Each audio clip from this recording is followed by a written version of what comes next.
Olá, já é a segunda vez que eu tento gravar esse vídeo, a primeira não saiu muito bem, eu não estava muito focado, eu espero que agora dê certo. Bom, como está escrito aí no título do vídeo, nesse podcast eu vou falar. Podcast não, vídeo. Eu vou falar sobre dois assuntos, os dois que têm. Enfim, são dois tipos de humildade. Eu vou falar sobre humildade e humildade intelectual. O primeiro tipo, a humildade, se trata da humildade no sentido comum da coisa, no sentido que a maioria das pessoas entendem mesmo como por humildade. Já o segundo, humildade intelectual, é algo, entre aspas, um conceito que eu mesmo desenvolvi, que seria uma humildade um pouco mais a fundo, vamos colocar assim, uma humildade talvez até superior ao conceito comum de humildade, porque é uma humildade muito mais rara e, na minha concepção, muito mais difícil de ser desenvolvida por nós, seres humanos comuns. Tanto é que existem pouquíssimos exemplos que eu conheça na história de pessoas que conseguiram alcançar esse nível de humildade, que é o que eu estou chamando de humildade intelectual. Mas isso eu vou chegar já daqui a pouco, quando eu começar a falar disso. Enfim, então, primeiramente eu vou falar sobre humildade, humildade no sentido comum da coisa. Então eu vou dar a minha definição do que seria humildade, que eu acho que não escapa muito da definição de humildade do sentido comum. Humildade, para mim, que é tida por muitos como uma virtude, uma das 7 virtudes capitais, um dos 7. Tem os 7 pecados capitais da Igreja Católica e tem também as 7 virtudes capitais, se não me engano. A humildade é uma delas. A humildade, para mim, seria basicamente alguém que está em uma posição de superioridade em qualquer que sejam os termos, que não é que ele não se considera como estando em uma posição superior, mas ele não trata as pessoas como se ele estivesse numa condição superior. Ele trata as pessoas numa relação de igualdade, numa relação de horizontalidade, vamos colocar assim, como se simplesmente as outras pessoas, mesmo que elas estejam assumidamente em posição inferior a tal pessoa, ainda assim ele trata elas de igual para igual, por assim dizer. Essa é a definição mais cabal para mim de humildade, é alguém que mesmo estando em uma posição superior, ainda assim não trata os outros com inferioridade, e eu acredito também que a humildade está muito atrelada à simplicidade. A humildade, de certa forma, em alguns termos, ela é contrária à luxúria. O que é a luxúria? A luxúria é o esbanjar, a luxúria é o querer, é não apenas querer mostrar para os outros que você tem alguma coisa, quanto também a luxúria está muito ligada aos prazeres carnais. Tanto é que a luxúria é um dos 7 pecados capitais, novamente citando a Igreja Católica. A humildade, de certa forma, não por completo, mas de certa forma ela é contrária à luxúria. Por quê? Porque a humildade, de certa forma, ela pressupõe uma certa simplicidade. Aquele que é humilde, ele não vai procurar esbanjar para os outros que ele tem conhecimento sobre alguma coisa ou que ele é superior em alguma coisa. Não, faz parte da humildade, da definição mesmo de humildade, que a pessoa humilde é aquela que não busca se colocar e demonstrar uma posição de superior. Muitas vezes ela busca, pelo contrário, ela busca uma relação de igualdade mais do que de superioridade. Portanto, ela pressupõe, de certa forma, eu vou tirar o agasalho porque estou ficando com calor. Ela pressupõe, a humildade, de certa forma, pressupõe uma certa simplicidade. Porque pro, entre aspas, superior se igualar ao, entre aspas, inferior, ele tem que se portar como inferior e, de certa forma, simplificar a sua vida. Então, exemplo, mesmo que o cara seja rico, se ele quiser ser um cara que é humilde em termos de relacionamentos interpessoais com pessoas que estão em condições financeiras abaixo da dele, ele não vai poder ficar demonstrando que ele tem um carro aí fudido, que ele anda de avião toda semana. Ele não vai poder ficar demonstrando esse tipo de coisa, porque se ele ficar muito demonstrando esse tipo de coisa, de certa forma ele vai até passar, de certa forma até, entre aspas, humilhar a pessoa. E pode muito bem ser a intenção do cara. Quando você enxerga, por exemplo, pessoas que têm muitos bens materiais e que eles ficam demonstrando para todo mundo, porque eu tenho isso e tenho aquilo e blá blá blá, a intenção muitas vezes da pessoa claramente é humilhar as outras pessoas, as pessoas que não têm condição de ter aquilo que eles têm. Então, a humildade, de certa forma, ela pressupõe uma certa simplicidade, ela pressupõe um desapego, vamos colocar assim, dos bens materiais. Não quer dizer que uma pessoa humilde necessariamente tem que morar numa casa pequena e ter tudo pequeno e tipo poucos bens materiais, não quer dizer isso, mas também não quer dizer que aquela pessoa vive em torno disso, sabe? Não quer dizer que aquela pessoa vai conversar com qualquer pessoa e do nada começa a conversar sobre o jet ski que ele comprou, sobre a viagem para Miami, sendo que a pessoa é pobre, não tem nada, enfim. A humildade pressupõe uma posição de igualdade, por assim dizer. Uma pessoa humilde é aquela que se coloca em pé de igual, mesmo para aqueles que estão em posição inferior a dele. Isso é uma pessoa humilde para mim. E eu acredito que essa definição de humildade não escapa muito da definição comum do que é humilde. Pelo menos assim, em termos de dicionário e tal. Porém, e aí agora eu vou entrar no segundo tópico que é aqui que eu escrevi, eu enxergo que hoje em dia acontece um erro na definição do que é humildade, ou pelo menos as pessoas comuns utilizam o adjetivo humilde de forma errônea. Por quê? Porque tudo que eu falei aqui até o momento sobre humildade pressupõe, como eu disse, uma certa posição de superioridade. Ou seja, uma pessoa, para ser humilde, ela tem que estar em uma posição superior em comparação com os outros. Assim, enfim, eu vou chegar nesse ponto daqui a pouco. Não tem como você ser humilde, ou pelo menos não humilde na verdadeira definição da palavra, se você não estiver numa posição, de certa forma, superior à das outras pessoas. Por quê? Porque assim não vai ter como você provar que você é humilde. Por exemplo, vamos supor um sujeito comum. Um sujeito que tenha uma vida comum, sabe? Um Joãozinho da vida que trabalha, sei lá, 10 a 12 horas por dia, ganha um salário mínimo, tem uma mulher, já tá aí com ela, sei lá, 10 anos com ela, já tem 4 filhos com ela, mesmo ganhando um salário mínimo, mora lá na puta que pariu, lá na, sabe, bem na periferia mesmo. Um sujeito comum, vamos colocar assim, que faz parte da massa brasileira. Esse tipo de sujeito não faz muito sentido a gente falar que esse tipo de sujeito é um sujeito humilde. E eu vejo muitas pessoas falando justamente que esse sujeito é um sujeito humilde, só por causa da simplicidade dele. Mas a simplicidade do estilo de vida dele ter poucos bens materiais, dele ter uma casa meio simplesona, de não ter, sabe? De não ter muita condição de comprar algo luxurioso e etc. Isso é implicado na condição dele. Alguém que tem uma vida extremamente média, sabe? Média principalmente em termos de Brasil. Alguém que tem uma vida média, obviamente não tem muito como viver em meia luxúria. Tipo, alguém que ganha um salário mínimo e tem 4 filhos. Me diga, como que esse alguém vai ter um Porsche? Como que esse alguém vai viajar de avião toda semana? Como que esse alguém vai sequer sair do Brasil fazer uma viagem, sei lá pra onde? Não tem como, sabe? Não encaixa. Se a pessoa ganhar só um salário mínimo por mês, ela simplesmente não vai conseguir fazer uma série de coisas que alguém que está em posição superior financeiramente falando vai ter.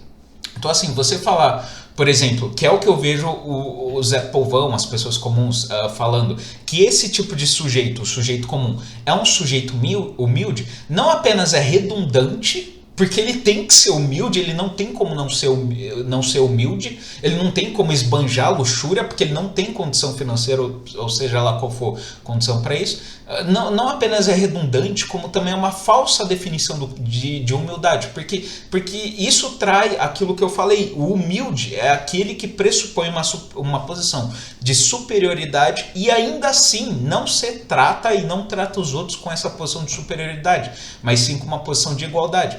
Então, o sujeito comum, o sujeito que ele tem a vida comum dele e que, por mais que ele consiga pagar conta e viver mais ou menos bem e tal, esse sujeito comum, você acha que esse sujeito tem algum motivo para se orgulhar da vida dele? Eu não estou falando aqui que necessariamente é um sujeito infeliz, não estou falando aqui que tem problema quem escolhe esse caminho, eu não estou falando isso. Mas convenhamos, quando um sujeito comum, por exemplo, abre uma rede social e vê um cara ricaço que tá lá na puta que pariu viajando, ele vê um sujeito, um empresário, tipo um empresário de filme mesmo, sei lá, Lobo de Wall Street, sei lá, qualquer filme que seja. Quando ele vê um cara, se bem que eu nunca nem assisti, então eu não sei se o cara lá é bem sucedido, eu só tô dando exemplo, sabe? Enfim, quando ele vê um empresário bem sucedido, ou quando ele vê um cara ricaço, ou quando ele vê um cara que sabe que tá curtindo, entre aspas, a vida dele, que não tem esse compromisso fixo que são os 4 filhos, quando ele vê esse tipo de gente que, entre aspas, vive mais do que ele, não tem como esse cara sentir orgulho da própria vida, olhar para a própria vida e falar: caralho, eu sou foda, minha vida é foda, eu tenho orgulho disso daqui.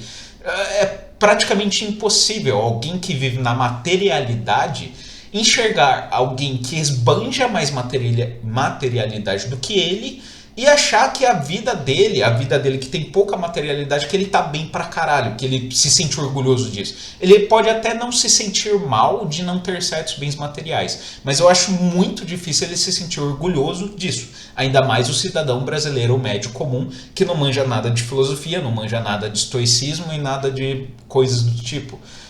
Enfim, a magna opus da vida do brasileiro médio comum, do ser humano comum, é a posse material. Então alguém que não tem posse material e que, mais ainda, não se destaca em nada, é que aí que tá também. A humildade também pode se desenvolver, também pode se demonstrar até no conhecimento, por exemplo.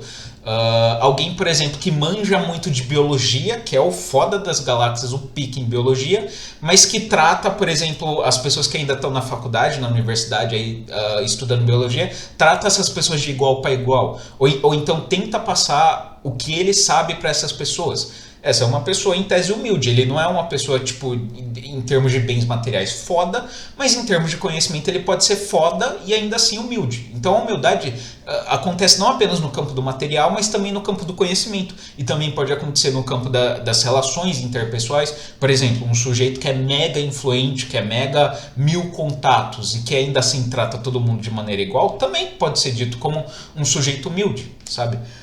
Enfim, mas o cidadão comum que não se destaca em nada, que não ganha dinheiro pra caralho, que não tem nenhum conhecimento abundante, que não tem nenhuma habilidade que se destaque, que simplesmente, sabe, que não tem nada, tipo nada mesmo, que tem uma vida completamente comum, não tem dinheiro pra nada, não faz nada da vida, etc. Como eu disse, repetindo, não que tenha problema se você escolher esse caminho pra sua vida. Mas eu tô falando aqui em termos assim, de orgulho, de olhar pra própria vida e sentir orgulho, falar eu sou foda pra caralho. No geral, e como eu disse, especialmente se tratando de Zé Povão, do povo que não conhece estoicismo, filosofia barata e blá blá blá, esse sujeito quase nunca sente orgulho de si mesmo. Mesmo que no consciente ele não assuma isso, mas no inconsciente ele sabe disso. Ele sabe que a vida dele não é lá grande coisa. Ele sabe que a vida dele, que ele não é o sujeito mais foda, mais pica do universo. Então não faz sentido você falar que um sujeito desse, como eu vejo o povão utilizando o adjetivo humilde, não faz sentido você dizer que esse sujeito que não tem nada em que ele seja, entre aspas, superior, que ele é humilde. Você está sendo redundante falando que ele é humilde, porque ele tem mesmo que tratar todo mundo na base da igualdade, porque ele sempre está na posição de inferior. Então, pro inferior, quando ele está na posição de igualdade, ele está no lucro.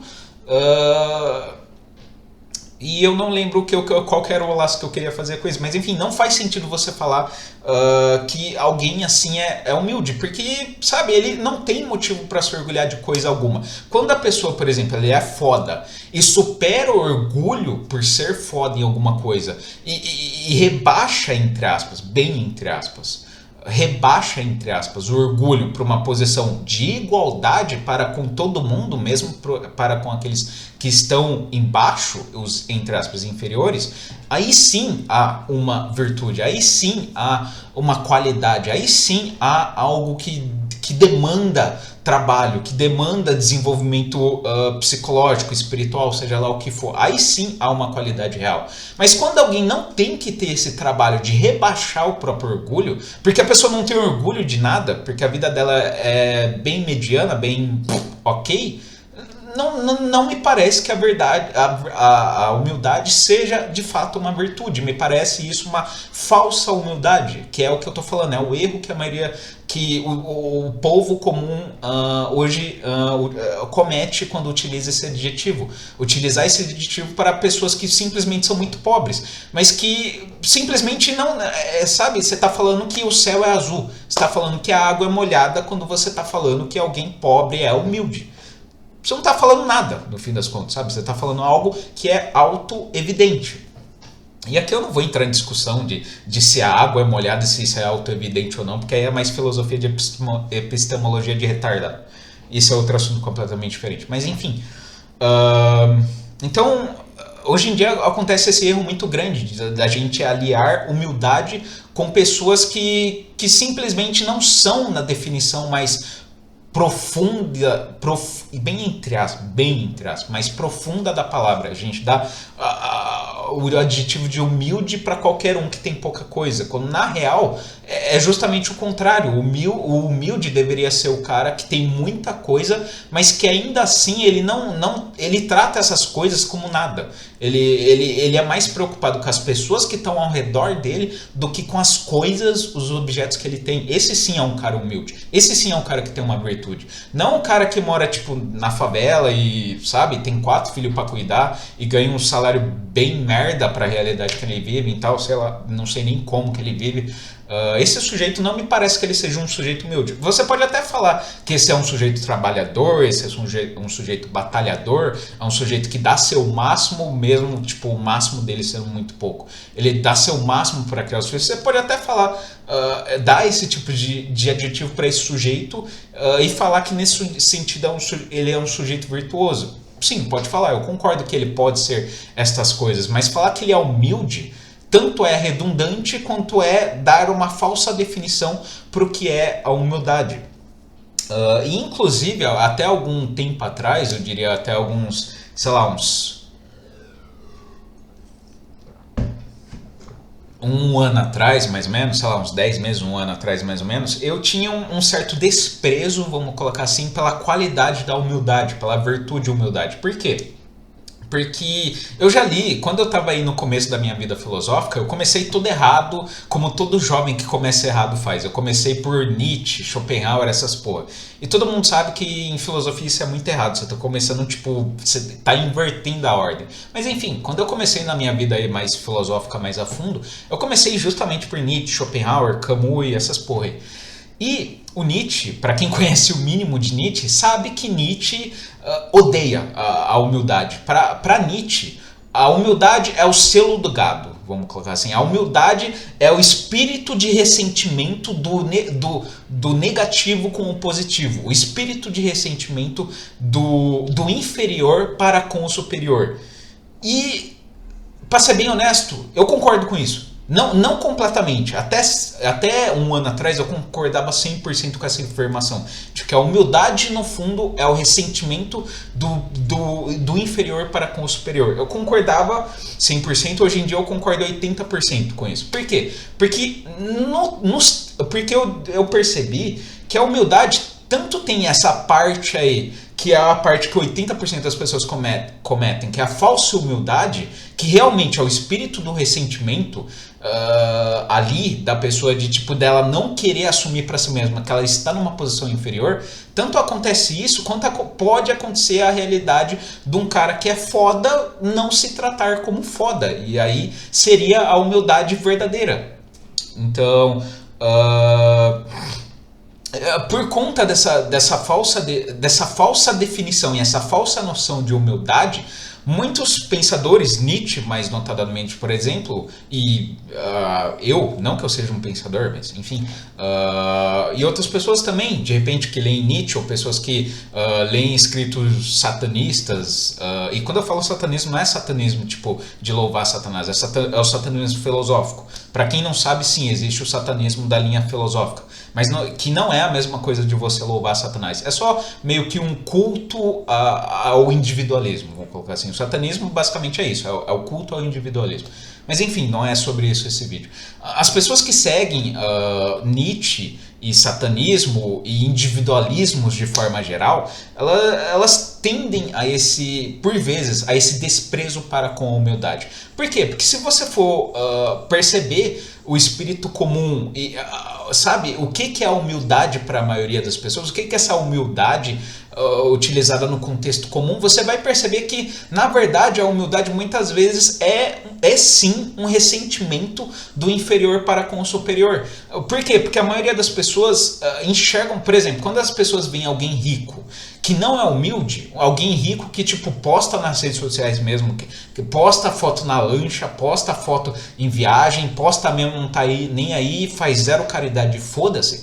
Essas pessoas já vão com mil acusações pra cima desse cara. Ah, esse cara não é humilde, esse cara é arrogante, esse cara acha que é Deus, esse cara acha que é a puta que pariu. Enfim, já vai com 1000 acusações pra cima do cara, sendo que, na real, ninguém tem a obrigação de ser humilde. Ninguém. As pessoas partem do pressuposto de que... E aí é que tá o ressentimento das massas para com aquilo que é superior. Elas no fundo sabem que aquilo é superior e que elas são, entre aspas, inferiores, mas elas não admitem isso para si mesmas. Então o que elas fazem? Elas criam um mecanismo interno psicológico de autodefesa, de falar que não sou eu que sou inferior, mas sim ele que é um filho da puta. Por quê? Porque ele não é humilde. Então por isso ele é um filho da puta. Como esse cara ousa postar foto no Instagram na lancha dele? Como que esse cara ousa postar foto, sei lá, da viagem dele? Como esse cara ousa?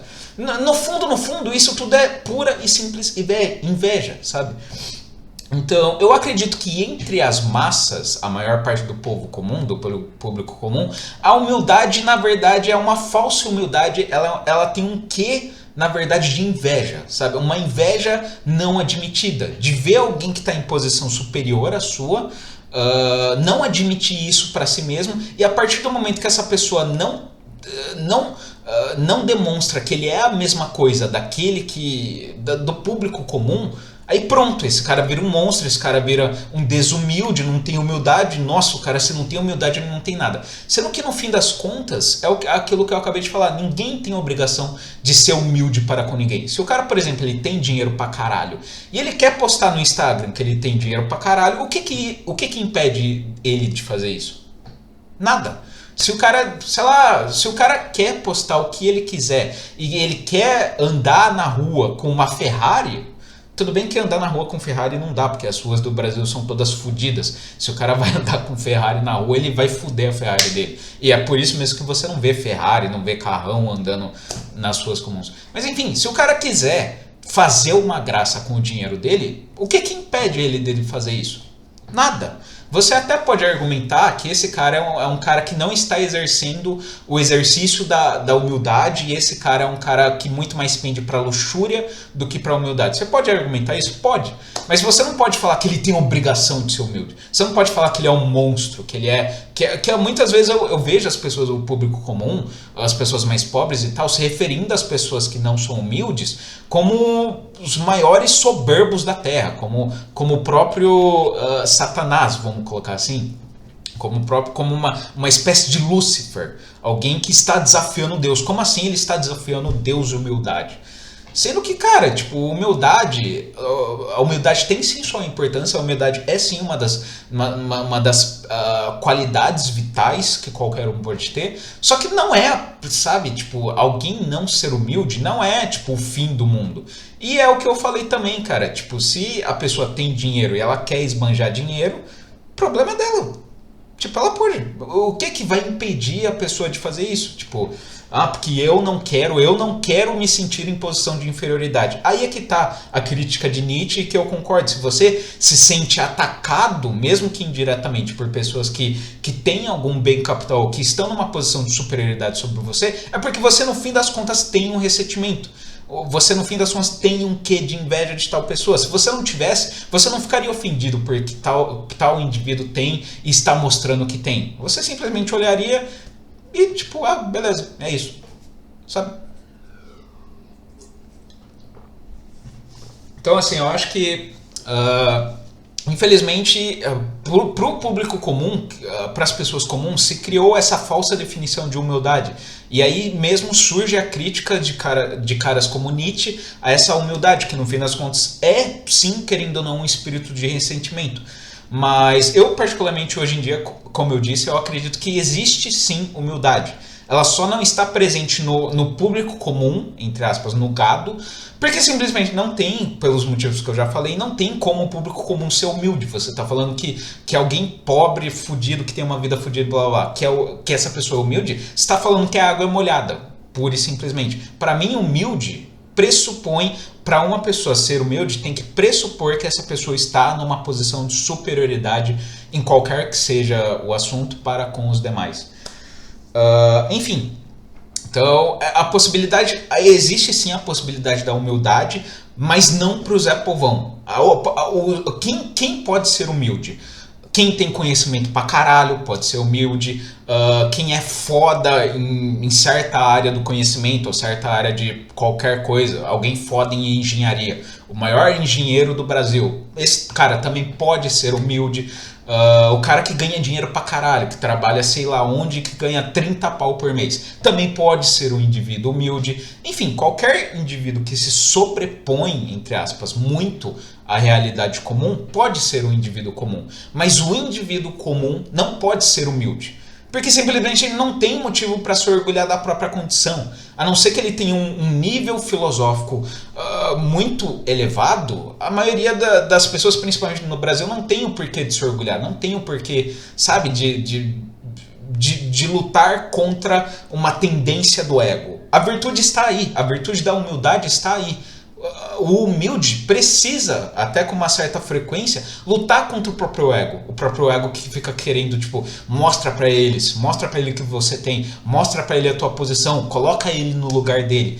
E aí é que tá a virtude da humildade, lutar contra isso. Se você não tem que lutar contra isso, porque no fundo você sabe que você tá numa posição inferior, logo não é virtude. Simples assim. Então eu acho que, por mais que hoje em dia eu não concorde 100% com Nietzsche, mas eu acho que a crítica do Nietzsche, por exemplo, que ele faz a humildade no sentido comum, ao espírito do ressentimento, eu acho que faz muito sentido, sabe? E só você sendo muito ignorante, vamos colocar assim, em termos do que é o Zé Povão, do que é o Zé Povão brasileiro, para você negar isso, que não há um certo ressentimento das massas para com aqueles que estão acima delas. É extremamente óbvio que há. É óbvio que é um ressentimento travestido dessa falsa noção de humildade, mas há, pura e simplesmente. A própria massa aí dos comunistas, dos pseudo-comunistas revolucionários do caralho, por que eles estão aí? Ressentimento, uma boa parte deles. Ressentimento para com os Elon Musks da vida, sabe? Enfim, então, e é basicamente isso. A humildade, então, talvez, assim, no fim das contas, o meu conceito de humildade foge um pouco do conceito comum de humildade, porque o conceito comum de humildade é isso que eu acabei de falar, é uma falsa humildade. Mas se você pegar o dicionário do que é humildade, você vai ver que a minha definição é praticamente a mesma, ou quase a mesma do que é humildade de fato. É só que hoje o que acontece, infelizmente, é essa deturpação do que é humildade. E aí faz com que certas pessoas, tipo Nietzsche, tipo eu no passado, olhem para a humildade e comecem a desprezá-la, sabe? Mas no fim das contas, ainda assim, existe sim uma possibilidade de ser humildade. A humildade pode ser sim uma virtude. Só não nessa falsa concepção, nesse falso exercício da humildade. Entre o Zé Povão e tal. Enfim, mas agora eu vou começar a falar, e sim, eu estou com sede pra caralho. Falar muito me deixa desidratado. Tanto é que depois de eu gravar qualquer coisa eu fico, sei lá, umas meia hora meio morto. Mas agora eu vou falar sobre o que seria a minha concepção, um segundo tipo de humildade, e que é extremamente mais raro, mais difícil do que a humildade no sentido comum. É uma humildade no sentido mais filosófico da coisa, o que eu estou chamando aqui de humildade intelectual. Antes de eu dar a definição do que seria humildade intelectual, só para vocês entenderem o quão difícil é ter esse tipo de humildade, eu vou citar as pessoas que eu, entre aspas, conheço, que eu sei que são humildes intelectualmente. Thiago, me dá exemplos de sujeitos que você acha que são humildes intelectualmente falando, que têm humildade intelectual. Para ser bem honesto, eu só conheço 2 indivíduos na história humana inteira que conseguiram desenvolver plenamente a humildade intelectual. Que talvez alguns de vocês já imaginam quem eu vou falar. Quem são esses 2 sujeitos? Esses 2 sujeitos são Yehoshua Siddhartha Gautama. Só. Eu não conheço, também pela minha própria ignorância, eu não conheço nenhum nenhum outro indivíduo na história, além desses dois, que conseguiu desenvolver plenamente aquilo que eu chamo de humildade intelectual. Antes, enfim, só para leigos entender, quem é Yehoshua e Siddhartha Gautama? Jesus Cristo e Buda. Para fácil entendimento. Somente esses dois indivíduos, estudando a vida deles e enxergando os ensinamentos deles, etc., eu enxergo que conseguiram atingir o que eu chamo de humildade intelectual. Só esses dois. Pode ser que tenha outros indivíduos na história que eu não conheça. Eu honestamente, eu não tenho esperança de ver ninguém vivo, ainda mais na modernidade, no mundo de tecnologia, exposição e os caralho. Eu não tenho esperança de conhecer ninguém vivo que tenha a tal da humildade intelectual. Mas se tratando de passado, de história, esses dois sujeitos, Yehoshua, Jesus, e Siddhartha Gautama, Buda, me parecem seres que conseguiram desenvolver aquilo que eu chamo de humildade intelectual.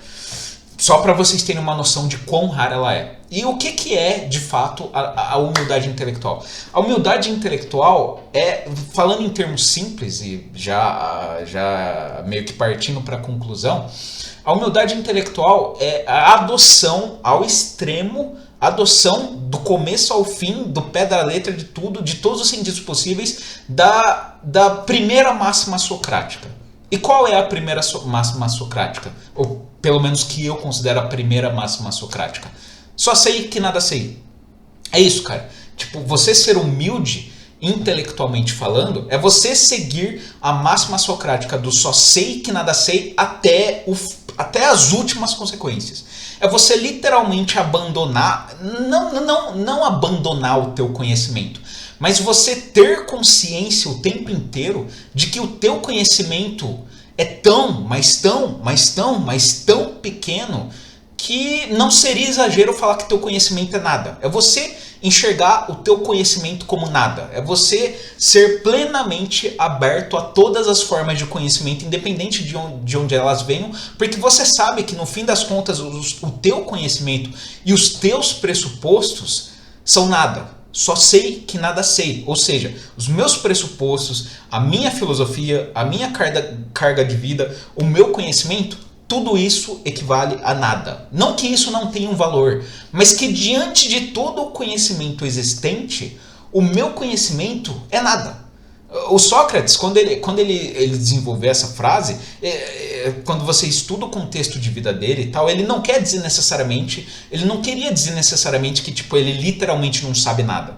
Até porque Sócrates sabia de muitas coisas, Sócrates sabia muito mais do que o ateniano médio comum.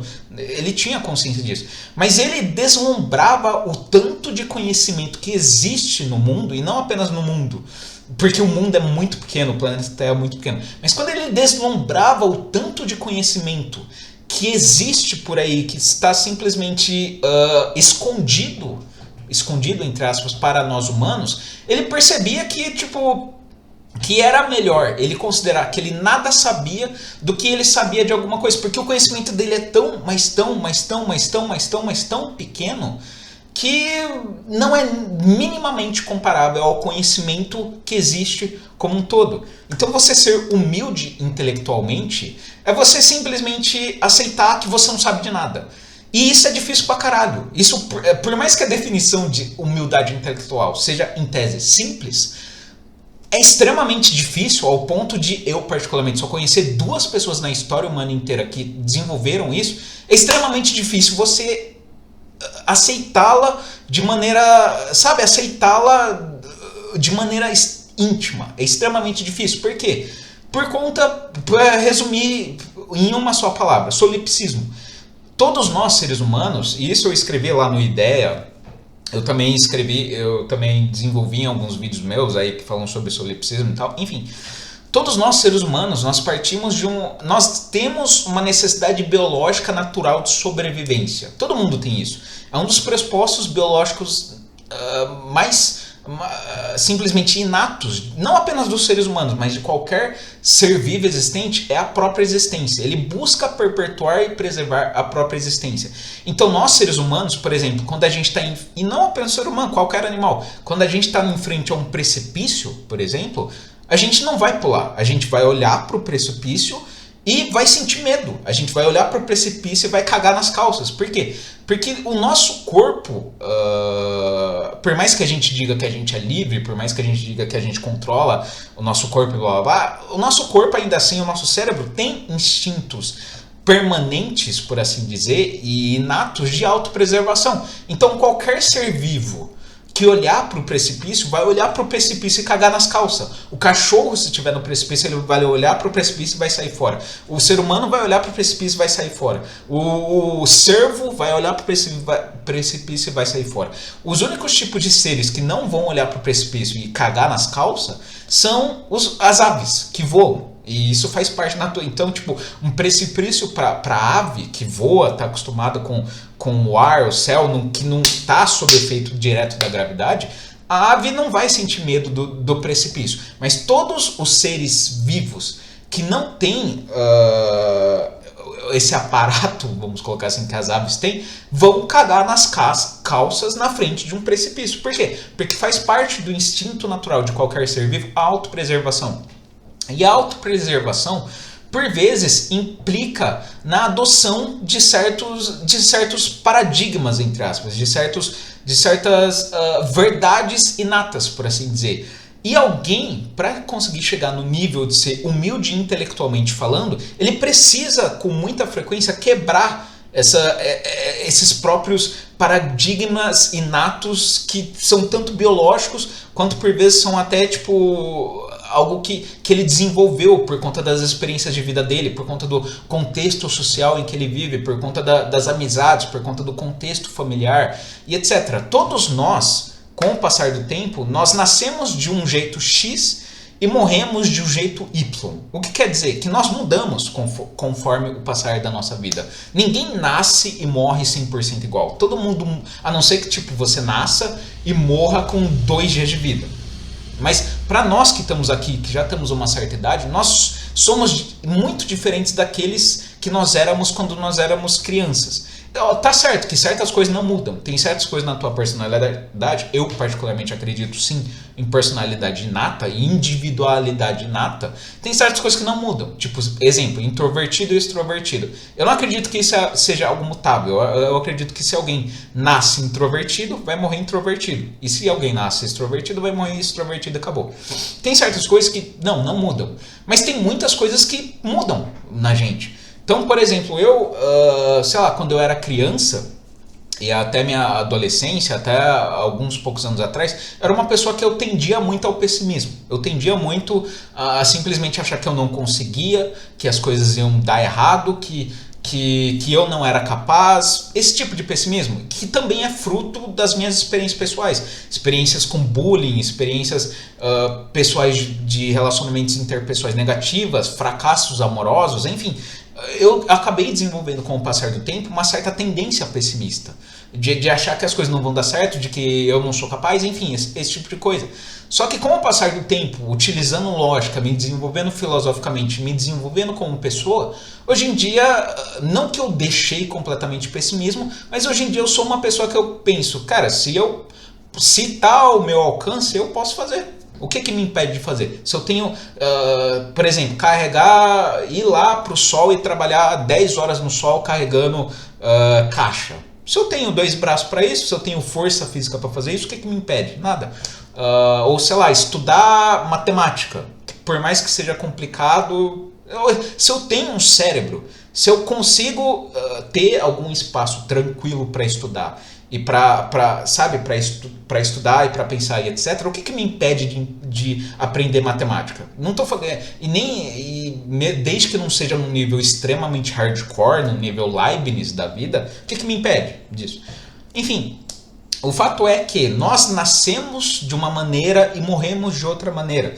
Sim, certas coisas não mudam, mas ainda assim muitas coisas mudam na gente. E conforme a gente vai mudando, conforme a gente vai amadurecendo ou não, e o tempo vai passando, a gente vai criando uma certa base em todos os sentidos possíveis. A gente cria uma base moral, moral e ética, por assim dizer, a gente cria uma base intelectual, a gente cria uma base de preferências, é tudo aquilo que eu escrevi no Ideia. Tipo, quanto mais velho você fica, mais difícil fica de romper o teu solipsismo. Por quê? Porque o teu solipsismo é provado todo dia. Todo dia as suas crenças são provadas. Quanto mais o tempo passa, quanto mais as tuas crenças se demonstram, não é que elas se demonstram verdadeiras, mas elas garantem a tua sobrevivência no mundo, mais as tuas crenças internas vão se estabilizando e vão se tornando paradigmas, vão se tornando algo inquestionável. Tanto é que quando qualquer pessoa chega pra você, principalmente quando você é velho, quando você é boomer, enfim, quando você é velho e alguém questiona algo que já está previamente estabelecido em você há muito tempo, às vezes até décadas, já está muito pré-estabelecido em você, você se sente profundamente ofendido com aquilo. Por quê? Porque aquilo garante a tua existência. Você pode até não saber disso conscientemente, mas inconscientemente você sabe que aquilo garantiu a tua existência até aquele momento. Ou seja, como alguém ousa questionar aquilo? E aí é que está o grande problema.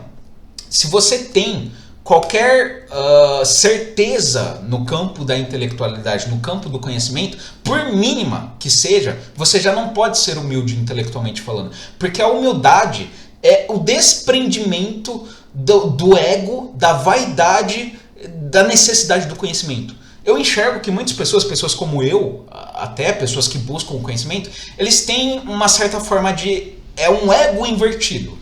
Vamos colocar assim. Enquanto que a maioria das pessoas, elas exercitam o ego através da materialidade, através do festa, sexo e putaria e viagem, blá blá e tal, coisas materiais. Enquanto elas exercitam o ego nisso, pessoas como eu tendem a exercitar o ego no conhecimento. Ou seja, o ego de pessoas como eu tende a ficar maior, entre aspas, quando a gente lê muito livro. Quando a gente lê muito livro, quando a gente adquire X conhecimento em X área e depois vai para Y conhecimento em outra área. Enfim, pessoas como eu tendem a aumentar o ego com o conhecimento. Só que aí é que tá, a humildade intelectual é justamente o contrário. Eu não estou falando aqui que para você ser humilde intelectualmente, não me entendam errado, eu não estou falando que você tem que parar de ler livros. Não é isso. Eu acho até que quanto mais você lê livros, assim, se você lê livros de maneira verdadeira e não para aumentar o ego, mas sim para buscar o conhecimento de fato, quanto mais você lê livros, você vai chegar à mesma conclusão que eu cheguei depois de um certo ponto. Eu li livro pra caralho, ainda hoje leio, tanto é que tá ali alguns livros que eu tô lendo e tal. Ainda hoje eu leio livros pra caralho. Só que chegou um certo ponto da minha vida, alguns anos atrás, em que eu percebi que, cara, não adianta. Tipo, existe conhecimento pra caralho, existe livro pra caralho, existe área do conhecimento humano pra caralho, que eu não sei de porra nenhuma. Então, assim, eu posso até ser o mais foda das galáxias. Exemplo, em cartesianismo, exemplo, não estou falando que eu sou, estou só dando um exemplo. Eu posso até ser o cara que domina Descartes, eu sei tudo sobre Descartes, eu sou o pica das galáxias em Descartes. Mas eu ia falar o foda das galáxias em filosofia, mas é impossível alguém ser o pica das galáxias em filosofia. Por quê? Porque filosofia tem coisa pra caralho. Se você for estudar filosofia, fazer qualquer faculdade de filosofia, até uma unisquina da vida que seja de filosofia, você vai ver que, tipo, cara, ao longo da história humana, a filosofia, por exemplo, foi um campo do conhecimento humano que se desenvolveu, se expandiu pra caralho. É impossível você ser, ao mesmo tempo, plenamente especialista em Platão, especialista em Tomás de Aquino e especialista em Deleuze, por exemplo, pegar um pós-moderno, Deleuze. É impossível você ter lido todos os livros desses caras e ser especialista em tudo desses caras. Por quê? Pelo simples fato de que esses caras produziram conteúdo filosófico pra caralho e o tempo humano de vida é limitado pra caralho, sem contar que a gente vive num sistema capitalista em que a gente tem que reservar boa parte do nosso tempo para necessidades práticas, para ganhar dinheiro, ganhar pão, enfim, o que vocês já sabem. Então, assim, você pode até ser um cara que, tipo, eu tenho algum conhecimento sobre tal assunto da filosofia. Eu sou, tipo, já li todos os livros aí do Platão, sei tudo sobre Platão. Mas é muito difícil você ser, ao mesmo tempo, um especialista em Platão e Tomás de Aquino, que tem a Suma Teológica dele, que tem 2000 páginas, e Deleuze. Sabe por quê? Porque são pensamentos muito diferentes. Platão diverge pra caralho de Tomás de Aquino, e os dois divergem pra caralho mesmo de um Deleuze da vida. Então, assim, o cérebro humano não está preparado para lidar com tamanha disparidade de pensamentos. Enquanto que Platão vai pra cá, o Tomás de Aquino vai pra cá e o Deleuze vai pra lá. Tipo, é muito difícil para o cérebro humano se adaptar a todas as nuances do conhecimento. Então, assim, você pode ser, por exemplo, um gênio em filosofia. Ser o cara que criou uma nova vertente filosófica e, tipo, revolucionou a filosofia do seu tempo. Um Kant, vamos colocar assim, um Kant moderno. Você pode ser um Kant moderno. E ainda assim, mesmo você sendo um Kant moderno, você pode ser um completo ignorante em física. Nada impede. É que assim, o conhecimento como um todo, ele é tão extenso, ele é tão gigante, que, cara, você pode ser muito foda em uma área e ser um completo jumento em outra. Tipo, você pode ser um Kant da vida e ser um completo ignorante em física, ou um completo ignorante em biologia, um completo ignorante em sei lá, engenharia. Sabe? Aí é que tá, cara. Com o passar do tempo, com o passar da história, nós seres humanos, nós desenvolvemos muito o nosso conhecimento. Chegou num nível assim que até extraordinário para o ser humano, vamos colocar assim. Nós descobrimos coisas pra caralho. E aí é que tá o grande problema. Chega num certo ponto em que o ser humano, isso não é algo coletivo. A humanidade nunca chegará a esse momento de iluminação coletivamente, porque o ser humano coletivo é uma merda. Mas enfim, o ser humano, indivíduo, eu, por exemplo, chega numa certa etapa da vida dele, chega num certo período, depois dele ter absorvido tanto conhecimento, em que ele percebe que, cara, tipo, não importa quantos livros ele leia, não importa quais autores ele leia, não importa o quanto tempo, mesmo que ele seja um sujeito que literalmente passe 12 horas por dia só lendo, o que é humanamente impossível, sem ficar meio lelé da cabeça e tal, mas enfim, vamos supor um sujeito que consegue ficar 12 horas por dia só estudando, só lendo, seja lá qual livro for, mas ele passa 12 horas por dia só lendo. Ainda assim, esse indivíduo não sabe nada. Tipo, eu estou falando para esse indivíduo, você não sabe de nada. Mas esse indivíduo, aí é que tá. Nós temos essa tendência, principalmente os seres do conhecimento, a achar que quanto mais conhecimento a gente tem, mais a gente está próximo da verdade. Quando muito frequentemente é o exato contrário. Eu mesmo particularmente lendo, quanto mais eu leio, mas eu percebo que eu não sei de porra nenhuma. Tipo, e também porque eu particularmente, eu já li livros dos mais diversos autores da vida, dos mais diversos autores. Então eu já li livros desde os clássicos, desde Platão, Aristóteles e Cia, até os pós-modernos da vida, até os Foucault da vida. E aí você percebe que existem tantas áreas, tantos pontos de vista, vamos colocar assim, sobre um mesmo assunto, que é impossível para qualquer um de nós determinar o que é objetivamente correto ou incorreto.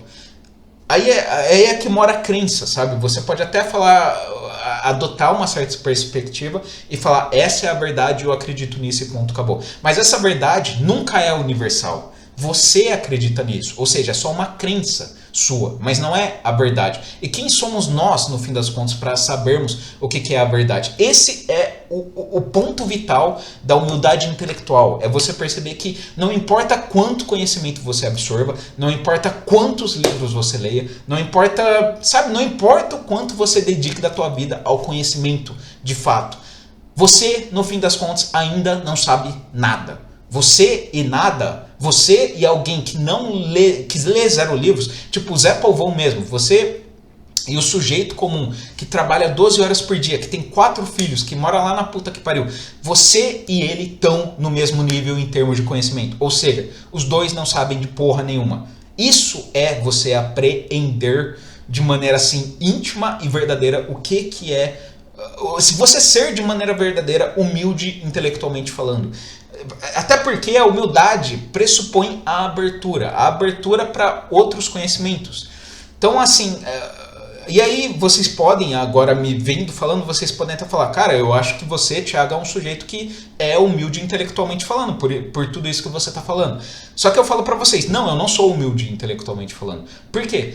Pelo simples fato de que eu tenho, assim como todo mundo que tem solipsismo, eu tenho as minhas preconcepções. Eu sou uma pessoa, particularmente, que eu prezo muito pela lógica. Não que eu seja da filosofia analítica, não é isso. Mas eu prezo muito que exista um começo, meio e fim, uma retórica para o argumento do sujeito. Se o argumento tira o sujeito do nada e chega numa conclusão que não tem laço lógico nenhum com o pressuposto, diga-se, argumento dele, para mim isso é algo que eu tendo a desprezar. Eu tendo a olhar isso e achar que isso é uma pseudo-verdade, um pseudo-conhecimento.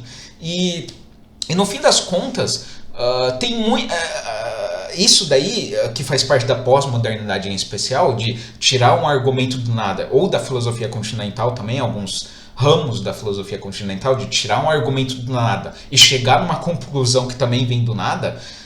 Isso daí, querendo ou não, por mais que esteja inserido no contexto da pós-modernidade, isso não é o que a pós-modernidade é somente. A pós-modernidade vai muito além disso. Eu particularmente, por exemplo, por que eu não sou humilde intelectualmente falando? Porque, por exemplo, eu tendo a desprezar a pós-modernidade. Só que eu tenho consciência de que mesmo na pós-modernidade existe conhecimento. O que eu quero dizer com isso? Vamos supor, por exemplo, um sujeito do tipo Foucault. Eu já li alguns livros do Foucault.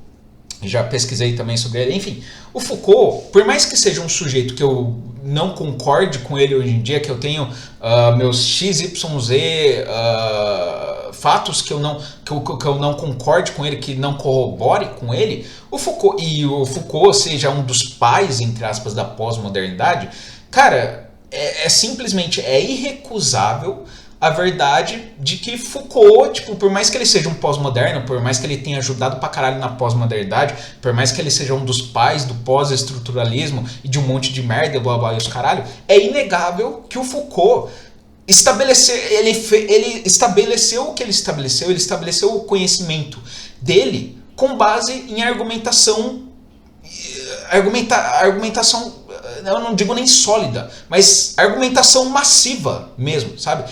Tipo, se você estudar a biografia, por exemplo, do Foucault, você vai ver que ele escreveu uma caralhada de livro e que, tipo, se você, sabe, estudar da onde que ele tirava os argumentos dele, de onde que ele tirava as observações, você vai ver que muito da filosofia dele vem da sociologia. Ele fazia estudos sociológicos fodidos para chegar nas conclusões que ele tinha. Que por mais que sejam conclusões pós-modernas ou que ajudaram o pós-modernismo, ou seja lá o que for, você não pode dizer que o cara tirou tudo aquilo ali do cu. Ele literalmente estudou pra caralho, ele dedicou anos da vida dele pro conhecimento. Tudo bem, ele foi pra uma linha que talvez eu não concorde, ou a maioria de quem tá me assistindo não concorde. Sim, pode ser, mas você não pode falar que o cara tirou tudo do cu. Ele literalmente passou anos da vida dele fazendo pesquisa, fazendo estudo sociológico, estudando livro, estudando história, estudando os caralho pra escrever o tanto de coisa que ele escreveu. Então, assim, mesmo na pós-modernidade, eu sei que eu não sou humilde intelectualmente falando, porque eu desprezo a pós-modernidade como um todo. Só que o meu lado racional, o meu lado hoje em dia, que tenta desenvolver isso daí que eu tô falando, da humildade em termos intelectuais, esse lado de mim fala, cara, tem caras aí, o Foucault, por exemplo, ou quem sabe um ou outro livro ali do Deleuze, quem sabe um outro livro aí, e outros caras por aí, que tipo, por mais que você discorde, ou por mais que a conclusão dele te desagrade, ou XYZ, porque isso bate no teu solipsismo, você não pode falar que o cara não tem um ponto, você não pode falar que o cara não tem um argumento, você não pode falar que o cara é um completo ignorante, você não pode desprezar o conhecimento dele, é esse o ponto. Quem é humilde intelectualmente falando, ele entra em qualquer discussão e ele não fala nada. Ele não fala nada porque ele sabe que ele não sabe de nada. Ele sabe que tanto o ponto do B, quanto o ponto do A, quanto o ponto do Z, quanto o ponto do jogo da velha, cada um ponto diferente, um argumento diferente, podem estar corretos. E que o meu próprio ponto também pode estar correto. E assim como pode estar errado. Essa é a pressuposição maior daquele que é humilde intelectualmente. Ele não sabe se o ponto de vista dele está necessariamente correto ou errado. Ele só julga que ele tem uma parte do conhecimento, só que é uma parte mas tão pequena do conhecimento que é extremamente justo ele duvidar que ele saiba de alguma coisa. E aí nasce o ceticismo. Mas o humilde intelectual não é necessariamente um sujeito extremamente cético, mas sim um sujeito que não despreza os outros por aquilo que eles pensam, que não despreza os outros por, sabe, por qualquer que seja o estilo de vida deles, as opções de vida deles. Porque no fundo ele sabe que todos nós seres humanos, nós não escolhemos as coisas que nós escolhemos do cu, sem lógica nenhuma. Mesmo que seja inconsciente, todos nós fazemos coisas seguindo lógica. Essa lógica advém da nossa experiência de vida, essa lógica advém do nosso contexto, do nosso contexto histórico, do nosso contexto familiar e etc. Mas todos nós seguimos, no fim das contas, uma lógica. Então quem é você para falar que o sujeito não tem uma parcela, mesmo que ínfima, do conhecimento? Quem é você para falar que ele está errado? Quem é você para falar que necessariamente que aquele livro ali está correto e aquele outro não? Aí é que tá, se você ler livro pra caralho, você vai perceber que simplesmente há conhecimento pra caralho. E não apenas isso, mas você vai perceber uma coisa ainda mais foda. Isso daqui, essa caneta aqui, é o conhecimento que nós, seres humanos, temos perante o universo. Isso é o conhecimento humano. Aquele quadro ali, tá vendo? Ó, o quadro do Mará, que tá ali atrás, aquilo ali é o que nós sabemos que nós não sabemos. Então, isso daqui é o que nós sabemos, aquilo ali é o que nós sabemos, que nós não sabemos, e todo o resto, aquele outro quadro ali, esse quarto inteiro, sim, eu não tenho muita coordenação motora, aquele fantasma que está ali, o abajur, que é um abajur, esse ventilador que está aqui, tudo o que está no resto do quarto, todo esse quarto, tudo isso daqui é o que nós nem sabemos que nós não sabemos. É isso, cara. Você ser humilde intelectualmente é você apreender isso que eu acabei de falar. É você saber que o que você sabe é isso, o que você sabe que você não sabe é isso, e o que você não sabe que você não sabe é tudo isso daqui. Isso é ser humilde intelectualmente falando. E é difícil pra caralho, é quase impossível qualquer ser humano comum atingir esse nível de compreensão sobre a realidade. Tanto por motivos de ego, quanto por motivos de solipsismo, quanto por motivos de autoproteção da nossa cabeça. Se a gente simplesmente abandonar todas as nossas crenças internas, por mais que elas sejam bem fundamentadas ou não, a gente muitas vezes pende pra loucura, pende pra esquizofrenia, pra ansiedade, pra 24 horas algo batendo na nossa cabeça, tipo, cara, você tá errado, cara, você tá errado, tua concepção, cara, tu precisa pensar sobre isso. Cara, como que tu queres viver sendo que você sabe que você tá errado? Mas, no fim das contas, talvez esse processo seja necessário para aquele que queira realmente ser humilde intelectualmente. E por que eu quereria ser humilde intelectualmente? Respondendo para você, eu não sei por que você quereria, mas eu particularmente eu busco esse desenvolvimento porque é aquilo que eu falei, chegou num certo momento da minha leitura, chegou um certo momento da minha escala de conhecimento em que eu percebi que, cara, o conhecimento é algo gigantesco. O conhecimento é aquilo que eu falei, cara. O que eu sei é isso daqui. O que eu sei que eu não sei é aquilo ali. E o que eu nem sei que eu não sei.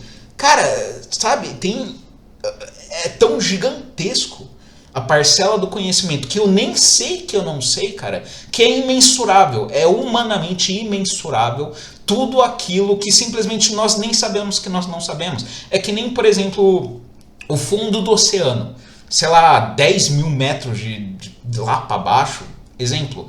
Cara, nós nem imaginamos o que tem lá no fundo, porque é uma realidade mas tão distante da nossa realidade. E aí é que tá também, se nós seres humanos, nós não sabemos nem o que existe de fato, no nosso mundo, no planeta Terra, a gente não sabe nem o que tem no planeta Terra, a gente não sabe nem direito, a gente não desvendou ainda nem 100% como que funciona a mente humana, como que é, o que é ser humano, a gente ainda não desvendou nem isso completamente. Imagina a gente desvendar o universo. Isso é literalmente trabalho de Deus. Simplesmente o único ser que possui o conhecimento absoluto de qualquer coisa é um ser que a gente denomina como Deus. Para nós, seres humanos, que somos extremamente pequenos e limitados, eu acho que é muito nobre a gente simplesmente tentar desenvolver essa concepção da humildade intelectual, de você olhar para o próprio conhecimento e rir do próprio conhecimento, agir como se o próprio conhecimento fosse nada. Porque no fim das contas, o conhecimento que a gente tem, repetindo mais uma vez, sim, é isso, o conhecimento que a gente sabe que a gente não tem, é aquilo, e o conhecimento que a gente nem sabe que a gente não sabe, é tudo isso daqui. É isso daqui, é o quarto, é a parede, é tudo, é tudo. Então, enfim, e o próprio Sócrates, só para finalizar, o próprio Sócrates, se você me perguntar, eu não acho que Sócrates foi um sujeito que atingiu plenamente a humildade intelectual. Por quê? Porque por mais que ele tenha sido o formulador da famosa frase só sei que nada sei, e que é, para mim, a frase que resume tudo da humildade intelectual, ele partia de certos pressupostos, ele partia de uma argumentação, de uma lógica, ele partia de um ponto de vista objetivo que para ele estava correto, o que por si só já pressupõe que ele não era 100% humilde intelectualmente, porque ele partia de um ponto de vista em que necessariamente ele já acreditava estar correto. E a humildade intelectual é isso que eu falei, é você partir de um ponto de vista, não que você esteja incorreto, mas sim partir do ponto de vista de que você não sabe de porra nenhuma. Então tanto faz o que você pensa. E estar plenamente aberto para o que quer que o outro pense. Então o Sócrates, para mim, não é um exemplo de humildade intelectual, porque por mais que ele com certeza estava na frente de muita gente, em vários termos possíveis, se você estudar a história do Sócrates, a suposta história do Sócrates, você vai ver que, que o Sócrates era o cara que mais fazia pergunta, o cara mais questionador de Atenas. Então ele partia, se alguém não parte de pressupostos que para a pessoa são verdadeiros, essa pessoa não indaga outras pessoas, não questiona outras pessoas, não tem por que questionar outras pessoas. Então, o simples e mero fato do Sócrates questionar em demasia outras pessoas já me mostra, para mim, Thiago, que ele pressupunha um ponto de vista em que ele achava que ele estava correto. Então, isso para mim já foge um pouco do que seria a humildade intelectual. Então, para mim, Sócrates não foi um sujeito que atingiu plenamente a humildade intelectual, mas ele chegou perto, talvez. Ele chegou perto disso. Só dele ter formulado essa frase, só sei que nada sei, mesmo ele sendo, em tese, o sujeito mais inteligente de Atenas naquela época, eu acho que ele já estava muito à frente do seu tempo.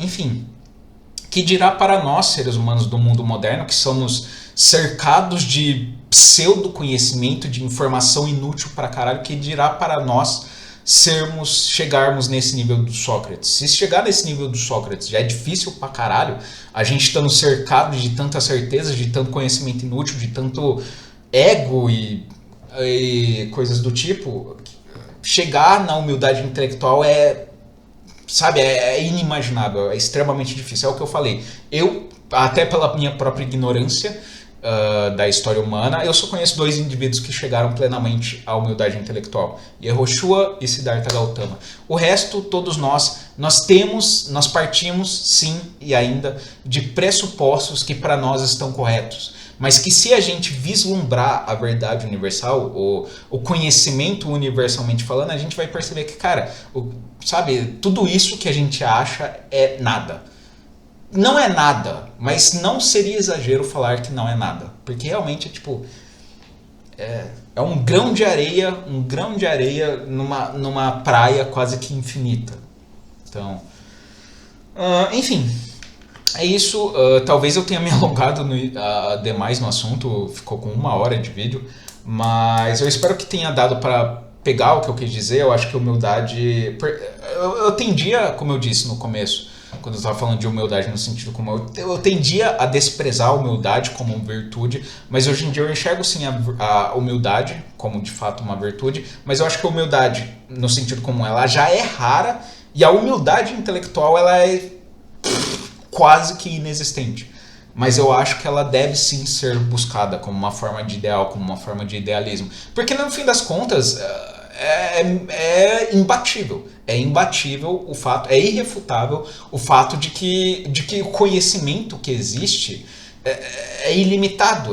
Não é que é ilimitado, mas é que assim, em comparação com o que a gente sabe, cara, tipo, existem infinitamente mais coisas que a gente não sabe do que coisas que a gente sabe. Então, assim, é irrefutável o fato de que nós somos seres extremamente pequenos e ignorantes. Então, você aceitar isso plenamente seria a humildade intelectual, que é algo que eu enxergo, eu particularmente nunca conheci ninguém que tenha esse tipo de humildade, de simplesmente aceitar plenamente que não sabe de porra nenhuma e acabou. E aceitar as respostas de todo mundo. E não ignorar as respostas de todo mundo. E achar que todo mundo, no fim das contas, pode estar certo.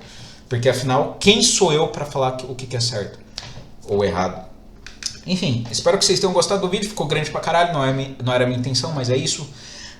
Semana que vem vai ter Twitch. Eu ainda não sei o dia, mas vai ser semana que vem. Então fiquem atentos aí na aba da comunidade do canal. Ou então me sigam no Instagram, que eu também vou avisar lá quando vai ser a Twitch. Como eu disse, eu não sei que dia vai ser, mas vai ser semana que vem, algum dia. Eu também não sei qual horário, mas eu acho que é à tarde, sei lá, umas 5, 6 horas, talvez lá um pouco pra noite, tipo 7, não sei. Mas vai ser semana que vem a primeira live do canal na Twitch, jogando poker. E é isso. No mais, eu já avisei no vídeo passado, vocês já devem saber. Então é isso. Beijos, abraços e até a próxima. E é isso. Enfim.